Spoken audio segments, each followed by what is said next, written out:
এই পৃথিবীতে আমার টাকা পয়সা ধন সম্পদ কিছুই চাই না, সব কিছুর বিনিময়ে আমি তোমাকেই চাই। এরপর আমার মতো দুর্বল নারীর আর কি চাওয়া থাকতে পারে।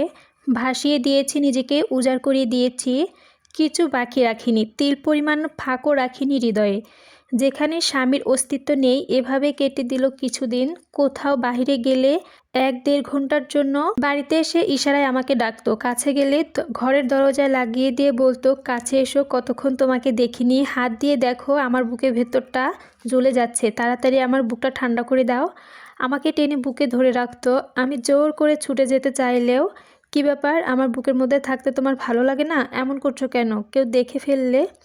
সে বলতো, দেখলে দেখবে, আমি তো অন্য কারোর বউকে আদর করছি না, আমি আমার বউকে আদর করছি, তাতে কার কি, এই বলে আরও জোরে চেপে ধরতো। এত সুখ সইবে তো আমার, ভাবতে চোখে পানি চলে যেত।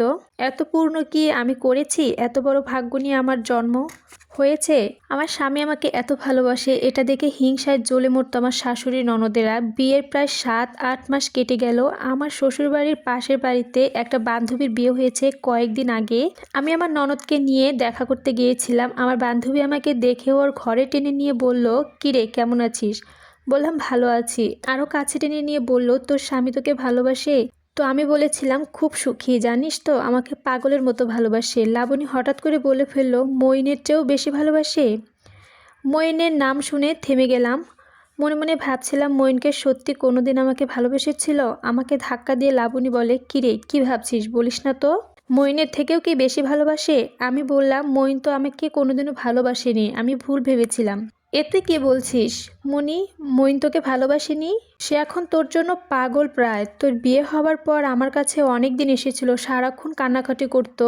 আমি নিজের দোষে মনিকে হারিয়েছি, আমি ভুল করেছি লাবণী, তুমি আমার মনিকে আমার কাছে এনে দাও, ঠিকমতো খাওয়া দাওয়া করে না, রাস্তায় রাস্তায় ঘুরে, দুজনেই শ্বশুরবাড়ি, তাই চুপি চুপি কথা বলছিলাম। কিন্তু মইনের কথা শুনতেই তেমন আগ্রহ আমার ছিল না, তাই প্রসঙ্গ পাল্টাতে বললাম, তুই কেমন আছিস লাবণী, তোর স্বামী কেমন, তোকে ভালোবাসে। সেদিন আমরা দুজনে অনেক কথা বলছিলাম। তারপর আমার ননদকে নিয়ে আবার বাড়ি ফিরে আসি। ননদ বাড়ি এসে কি বলেছিল শাশুড়িকে জানি না, শাশুড়ি অনেকক্ষণ বকবক করছিল সেদিন। বাড়ি ফিরে বারবার মইনের কথা মনে পড়ছে। লাবণী বলল, মইন আমার জন্য পাগল প্রায়, যে আমি নিজে ওর কাছে গিয়েছিলাম সেদিন, তো আমাকে ধরে রাখার চেষ্টা করেনি, বরং নিজে আমাকে দূরে ঠেলে দিয়েছিল। সেদিন তো ওর কোনো বাধা ছিল না, ওর মা আমাকে খুব ভালোবাসতো, ওর বাবাও। ওর মা তো আমাকে না দিয়ে কিছু খেতই না, সবসময় বলতো আমাকে কিছু না দিয়ে খেতে তার ভালো লাগে না।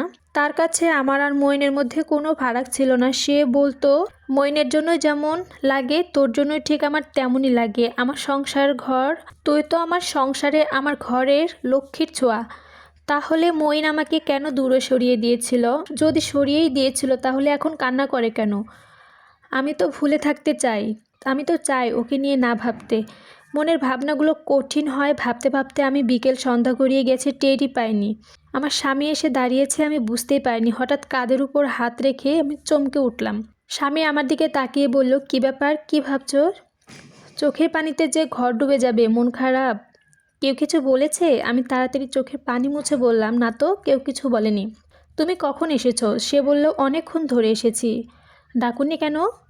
তোমার মুখে পুরো আকাশ, সব রঙগুলো দেখছিলাম, কখন যে হাস্য উজ্জ্বল রোদ উঠবে, কখন ঘন কালো মেঘ, কখন শরৎকাল ফোকাসে সাদা। এতদিন এত আকাশের ঋতুতে কি দেখা সম্ভব?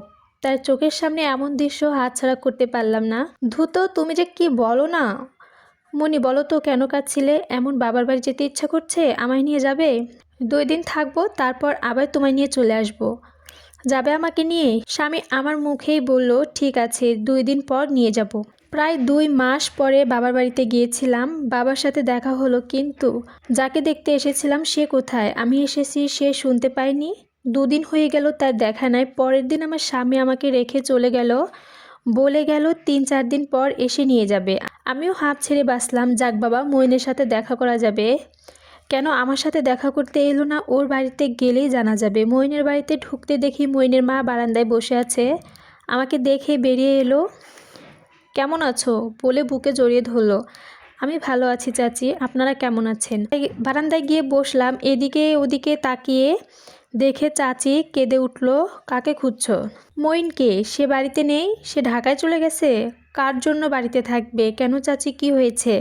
কি হয়েছে জানো না? তোমার বিয়ে হওয়ার পর 3-4 দিন বাড়িতে ছিল, তারপর চলে গেল।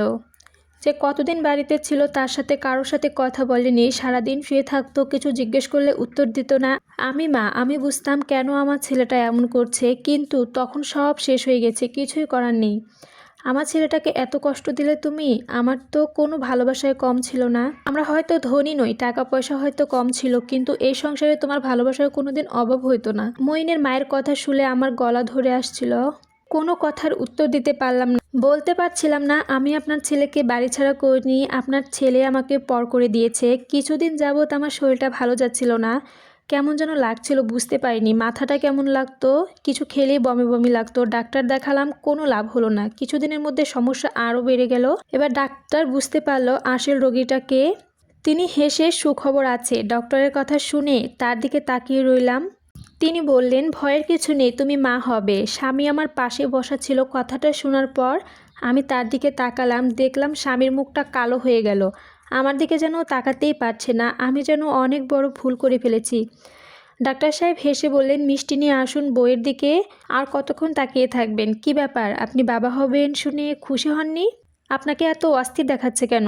স্বামী আমার ডাক্তারের হাত ধরে বলল, ডাক্তার সাহেব, আমি এখন বাচ্চা নিতে চাই না, দয়া করে এমন কোনো ওষুধ দিন যাতে বাচ্চাটা নষ্ট হয়ে যায়। তার কথা শুনে ডাক্তার বললেন, আপনি কি বলছেন? প্রথম বাচ্চা নষ্ট করে ফেলবেন? পরে যদি সমস্যা হয়? আর যদি বাচ্চা না হয় তখন কি করবেন? দেখুন ডক্টর, পরে যা হয় হবে, এখন একটা ব্যবস্থা করুন, আপনাকে করতেই হবে। ডাক্তার আমার দিকে তাকিয়ে বলল, আমি কি বলি? আমি অসহায়ের মতো বলছিলাম, আমিও চাই না, আপনি ব্যবস্থা করুন। দুজনেই সম্মতিতে ডাক্তার ওষুধ দিলেন, কিন্তু কথায় আছে, রাখে আল্লাহ মারিকে। ওষুধে কোনো কাজ হলো না। স্বামীর আচরণ দিন দিন আরও খারাপ হতে লাগলো। এইসব কিছু যেন আমাকে দায়ী করতে লাগলো। স্বামীর এমন ব্যবহার আমি আর সহ্য করতে পারছিলাম না। আমারও মনে হতে চাচ্ছিল বাচ্চাটা নষ্ট হয়ে যাক। এই অনাগত বাচ্চার জন্য আমি আমার স্বামীর ভালোবাসাতে হারাতে ভয় পেয়েছিলাম। টাকা রোজগার করতে স্বামী আমাকে রেখে ঢাকায় চলে গিয়েছিল। প্রথম প্রতি সপ্তাহে বাড়ি যেত, তারপর আস্তে আস্তে সেটা মাস পর্যন্ত গড়ালো। যে স্বামী ছাড়া আমি একটা দিনও কাটাতে পারতাম না, তাকে ছাড়া আমার প্রায় মাস কেটে যেত। গর্ভে বাচ্চা নিয়ে আমি সারাটা রাত কেঁদে কাটাতাম, রাতের পর রাত আশায় পথ চেয়ে থাকতাম। শাশুড়ি ননদের অত্যাচারে একটু কাঁদারও সময় পেতাম না। উঠতে বসতে তারা আমার সাথে খারাপ ব্যবহার করত।